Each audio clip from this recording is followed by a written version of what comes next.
Hey, how's it going? Hey Jermaine, how's it going? Thank you for taking the time to speak with me today. Yeah, no problem. Just ask, what does participating in today's event mean to you?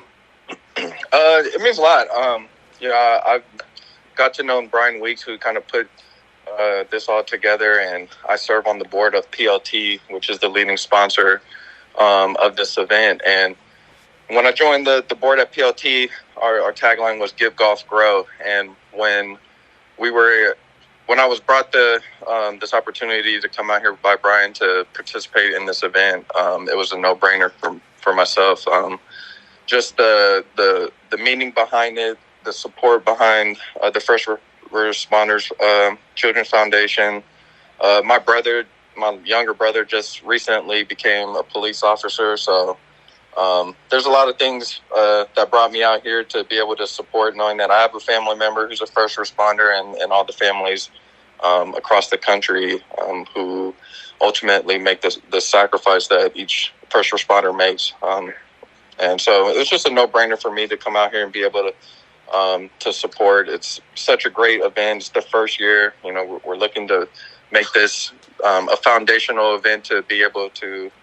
Can you remember back to 9/11 and that day, and did you have any personal connection, outside of this, like everybody following this tragedy?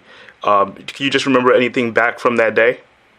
A lot. I was 11 years old, so I was probably in elementary school, middle school. But I grew up in a military family, and so I just remember I was living on JBLM out in Washington, and I just kind of remember just kind of how chaotic everything was, and not really necessarily kind of knowing what's going on and having to get it explained to me. I mean, I was a very young age, but just a memorable day, period, tragic day for our country, and something none of us are going to forget. And so, I remember I was on a bus, and just our whole base, I was living on base, everything was kind of shut down. And so it was just kind of pretty chaotic. And, being as young as I was, just kind of trying to figure out what was going on, and then having it explained, and just kind of seeing the impact that it had everywhere in the country. Yeah, I definitely understand. And obviously, you guys doing the event today is such a big help, and just continuing to help in the healing process. If you don't mind, I had a couple of football questions for you while I have you on. I do want to ask, because you are a former Super Bowl champion, what do you remember just about that process and going to, multiple Super Bowls and just being part of a team like that? Do you remember what made that team so special back then?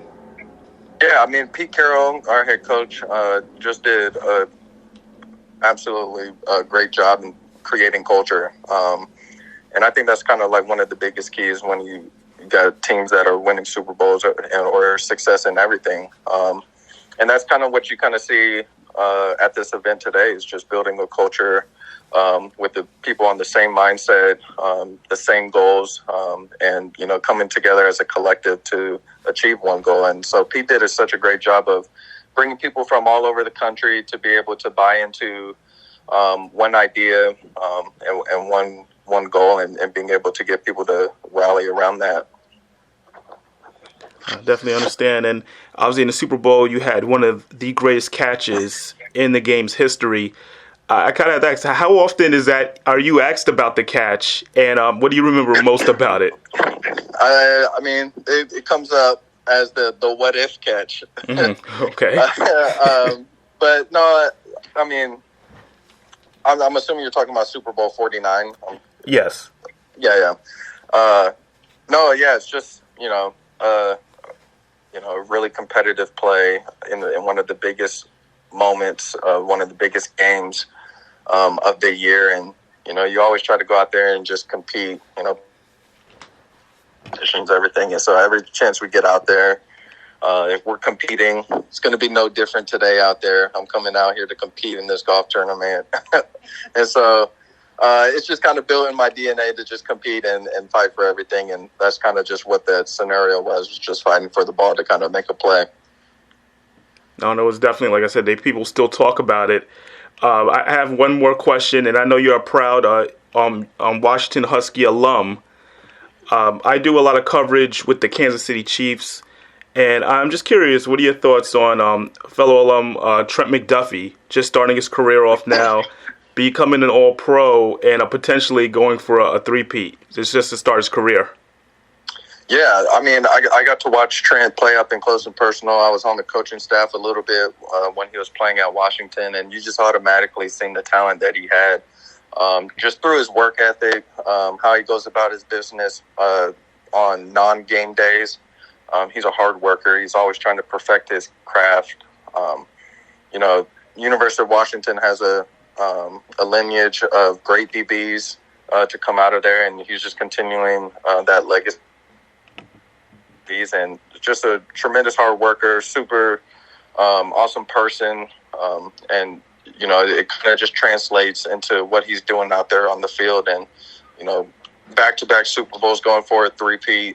It's a really cool thing to see, just kind of seeing from where he started coming in as a freshman and at UW, and then carrying out that work ethic to the NFL, and seeing that his success blossom, and his talents being exposed to the world, to see how really good of a player he is, and he just continues to show that day in and day out.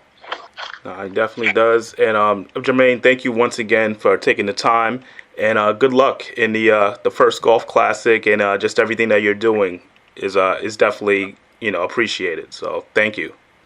Thank you.